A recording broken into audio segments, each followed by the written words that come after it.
we just call on everyone in this world that has the tiniest bit of humanity to take immediate action. Good to see you. So good to see you too. I was picking olives, and because olives in Palestine now, You're so Palestinian. yeah, and we just came back and we were watching your guys' live video. You guys are amazing, honestly. We're so happy and really like feel really supported and empowered with all your guys' work. Honestly, thank you so much for everything. Thank you. Jenna, for people that don't know, because I have a lot of followers who are new to this issue, can you tell them who you are and where you are? Yes, of course. My name is Janna Jihad. I'm 17 years old. I live in the village of Nabi Saleh in Palestine in the occupied West Bank. I'm a journalist and an advocate for Palestinian children's rights around the world. And Jenna, you've been a journalist since you were what age? 7. 7. Like, and it's not like, oh, this is cute. Like, she's really out here doing work, documenting atrocities, challenging the Israeli government for vicious war crimes. I mean, what made you start doing this so young? I mean, my whole life I was born into an activist family, but my whole life I have been witnessing what was going on in my village, Nabi Saleh, from the constant day raids to the killing of civilians to the suppression of any demonstration that my family would try to attend.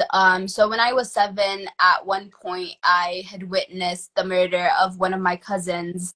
And we used to have these weekly demonstrations where we would march down the main street every Friday chanting and holding flags. And then one day, I was trying to find a way to actually show the world what we've actually been feeling, the feelings that I had as a child, which were the feelings that every other child around me have been having.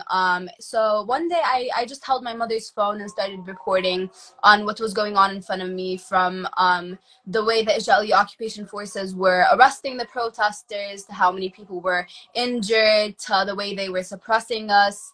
And I guess like a couple Fridays later, my mom found a couple reports on her phone and then posted them. And since then, I've realized, you know, how important sending the message is and how powerful a single video can be. And since then, I've been just trying to advocate and report on what's been going on in my daily life as a Palestinian child. How hard has it been the last week, last few weeks, because obviously so much is happening in Gaza, and you can't get there. Again, for people that don't know, you know, part of the way the Israeli state operates is to keep Palestinians separate from each other. So if you live in Gaza, or you live in East Jerusalem, or you live in Nabi Saleh, you can't get to each other. They're all separate, and you need special passes and IDs to get through. So you're hearing about what's happening in Gaza. What are people doing where you are? What are people feeling? What's going on? Yes, totally. I mean, I live in the occupied West Bank, which is where we have a direct form of military occupation, where there's illegal settlements built everywhere around us. Over 65% of the West Bank are Israeli illegal settlements, with illegal settlers inhabiting them. So we I guess like have a different form of the occupation than the our other Palestinians in Gaza who are under siege. No one can go in, no one can go out. But also here in the West Bank, since the attacks on Gaza, we have had a huge escalation in violence, where Israeli occupation forces have been raiding villages excessively. More Israeli settlers have been raiding and attacking Palestinian villages, Palestinian houses. Even in Nabi Saleh a couple of days ago, a group of Israeli settlers under the protection of Israeli military soldiers raided the village, raided a house. Wow. And were trying to kill the people there. Then I guess it was a really lucky day, but then everyone went in the village, went to that house, and we tried to kick them out. But the settler raids have been everywhere. In most Palestinian villages in the West Bank, you find settlers on almost all the streets. My school is in Ramallah, which is the city that is about 30 away from my village, Nabi Saleh, without checkpoints. But for the past 2 weeks, we've had the entrance of Nabi Saleh fully blocked. There's a blockade. No one can go in, no one can go out, which is the case for most Palestinian villages and Palestinian cities. We have to take huge, really long other routes. For me, to reach my school, I literally get to my school, I have to take a whole other route that takes me up to 3 hours every day. I'm usually late to my classes, and that's on a personal level. But there has been a lot of demonstrations, a lot of protests taking place in solidarity with our people in our community in Gaza. We have a lot of friends in Gaza. Literally, we don't know anything about. There has been an excessive form of arrests where a lot of Palestinians have literally been getting arrested for posting something on Facebook, for liking a post that supports Palestine on any social media platform. Currently, literally since the past 2 weeks, the Israeli political prisons doubled in the numbers of Palestinian prisoners. There were, I believe, 5,300 Palestinians, and now there's over 10,000 Palestinians in Israeli jail. About over 500 of them are Palestinian children in Israeli children detentions. There has been over 2,000 injuries for people protesting because of the Israeli occupation forces attacks. It's been extremely hectic, extremely bad, and it's just escalating and going to the worst at this point.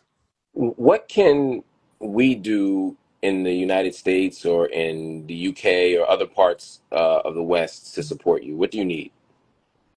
I mean, for us as Palestinians, for the past couple of years, we've not only been advocating for people to support Palestine, but to also like fight for a collective form of liberation, because any form of fighting injustices is a contribution that would help end the injustices that we're facing in Palestine. So of course, do that, but also directly to support Palestinians. There's millions of ways to resist, and every single person can contribute, even if it's as small as posting stuff on social media, as organizing protests, going to protests, resisting in any way possible, boycotting Israeli products. There's so many ways everyone can actually be part of the resistance in Palestine, part of actually standing up for all these colonial apartheid systems. And I mean, do anything, just don't be silent, because anyone's silence in this world, especially in this time where we mostly need international solidarity, is extremely deafening. It is the cause that is, it's the reason that's letting everything take place. So we just call on everyone in this world that has the tiniest bit of humanity to take immediate action, to put an end to this occupation, to put an end to this settler colonialism, to the ethnic cleansing that's taking place. I mean, in Gaza, it's been crazy. We've been having strikes in the West Bank, but every single day we literally wake up on the news of people getting murdered. Over 7,000 Palestinians have currently been murdered, including over 50% of these Palestinians children under the age of 15. Literally over 178,000 homes have been demolished. Over 1.5 million Palestinians were forcefully displaced and are currently refugees in Gaza, out of literally 2.3 million people populate the area. So take action, do whatever you can, organize, speak up, raise awareness, post stuff on social media. Just don't be silent. Don't be silent. Janna, I know you're busy. Thank you so much. It's good to see your face. Hopefully I'll see you back in the States, or I'll see you in Nabi Saleh whenever we can. Inshallah, and thank you a lot for your work and for everyone on any platform who's actually contributing. And thank you, Mark. We love you a lot. So much love sending towards you from Palestine. Thank you. And Send my love to all the people and to your family.